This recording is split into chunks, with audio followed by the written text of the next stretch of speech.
নমস্কার, আপকামিং বাংলা চ্যানেলে আপনাদের সকলকে স্বাগত জানাই।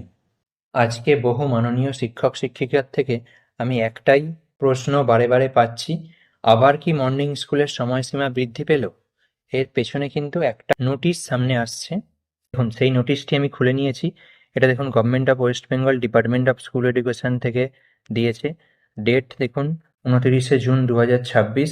এখানে যে মেমো নম্বরটা দেখাচ্ছে, এই মেমো নম্বরটাতেই আমার সন্দেহ জাগছে যে এই মেমো নম্বরটার সঙ্গে আগের অন্য নোটিশেরও মেমো নম্বর কিন্তু একই পড়ে যাচ্ছে। এটা দেখুন, বাকি ফরম্যাটটা কিন্তু ঠিকই আছে। Deputy secretary of government of West Bengal দিয়ে to district inspector of schools all district except hill area, এর আগেও যেরকম দিয়েছিল সেরকমই দিয়েছে যে hot condition prevailing in some district. এসব সব ঠিকই আছে। এখানে দেখুন যেটা বলছে যে মর্নিং স্কুলের সময়সীমা 15ই জুলাই 2026 পর্যন্ত বৃদ্ধি করার একটা নির্দেশ দেওয়া হচ্ছে।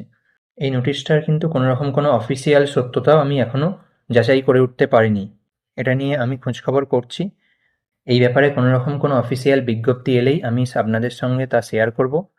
কিন্তু ততক্ষণ পর্যন্ত এই নোটিশটার ওপর আপাতত আপনাদের ভরসা করতে বারণ করব, কারণ অফিসিয়াল বিজ্ঞপ্তি আসা পর্যন্ত আমরা ওয়েট করব এবং অফিসিয়াল নোটিশ এলেই আমি আপনাদের সঙ্গে তা শেয়ার করে দেব। আপনারা জানেন, আপনাদের প্রিয় এই আপকামিং বাংলা চ্যানেলে সবসময় অফিসিয়াল নোটিশ এবং সঠিক খবরটাই পরিবেশিত হয়। কোনোরকম কোনো ফেক নিউজ কিন্তু আপনাদের সামনে উপস্থাপন করি না। তাই এই নোটিশটা নিয়ে যাদের মনে দ্বিধাদ্বন্দ্ব তৈরি হয়েছে, আপনাদেরকে বলবো আপাতত এই নোটিশটির ওপরে এখন ভরসা করবেন না। কোনোরকম কোনো অফিসিয়াল নোটিফিকেশান আসুক, তবেই এই নোটিশটার ওপরে ভরসা করা যাবে। এবং কোনোরকম কোনো অফিসিয়াল নোটিফিকেশান সরকারিভাবে এলেই আমি নিজে দায়িত্ব নিয়ে তা আপনাদের সঙ্গে শেয়ার করে দেব। তাই অযথা ভুল খবরে বা ভুয়ো খবরে বিভ্রান্ত হবেন না। ধন্যবাদ।